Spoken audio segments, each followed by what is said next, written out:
Gikan sa pagtanom, hantod sa pag-harvest. Kuyugi ko sa akong pipino farming journey. Tara!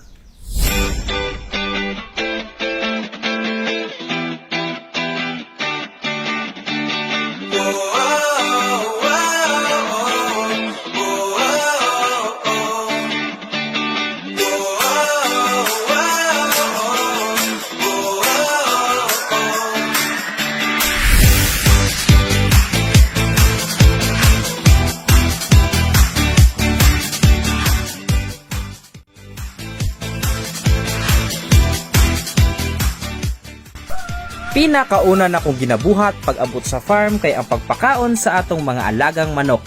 Tan-awa ninyo kay ganihara na sila gipanggutom. Ug diri nga kulungan, diri di ay nakabutang ang atong mga heritage chicken breeders nga kung asan sila nagaproduce og eggs ug atong ginakolekta para ibutang sa atong incubator.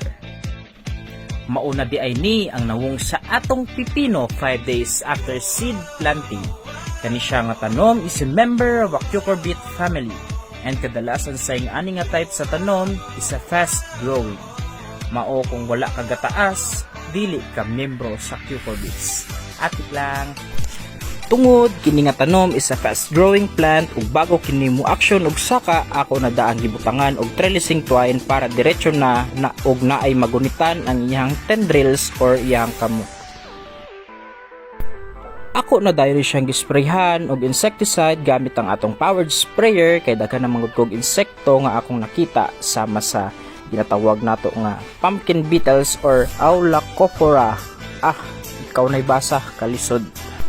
Kinahanglan jud nato mag-spray kay tungod kani nga mga insekto gadala og mga sakit sa atong mga tanom.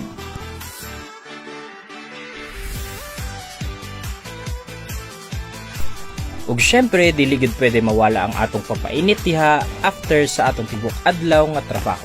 Syempre matik na pangnegosyo ni atoa kay ang pinakusgan ug lamian nga Japs Herbs Coffee gyud ang atong kapartner sa tibok adlaw nga trabaho. Tag 250 pesos lang ni maong pamalit na mo. Hangyo lang og di makaya. One of the ingredients ni ani atong kape is stevia, a plant-based sweetener. Maong ayaw mo kabalaka sa inyong sugar. So, unsa pa man inyong gipaabot, palit na.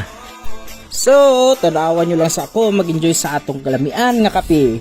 And don't forget to click follow, like, and share kay daghan patag storyahan parte sa kaumahan. Peace!